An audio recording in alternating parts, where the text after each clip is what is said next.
Hello মা, আপনি কোথায় আছেন? তাড়াতাড়ি আসুন। কাকিমা যে এসেছিলেন, ওনার মাথা ফেটে গেছে। ঠিক আছে মা। বৌমা, ও বৌমা। এ বাবা, ও মা আপনি এসে গেছেন। দেখুন কাকিমার কি অবস্থা। এ কি কাণ্ড, এ তো মাথাটা তো একদম ফেটে গেছে। বৌমা তুমি তাড়াতাড়ি করে একটা গাড়িকে ফোন করো, এক্ষুনি ডাক্তারের কাছে নিয়ে যেতে হবে। না না ঠিক আছে, তুমি এত ব্যস্ত হও না, ও কিচ্ছু হবে না। খুব ব্যথা করছে তাই না? না না, ব্যথাটা একটু কমেছে, আমি ঠিক আছি। না না, তবু একবার ডাক্তারের কাছে নিয়ে যাওয়া দরকার।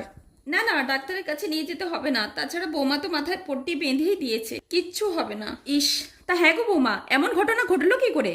আর বলবেন না মা, কাকিমা এইখানে বসে বসে আমার সাথে গল্প করছিলেন আর এখানে ফ্যানটা চলছিল।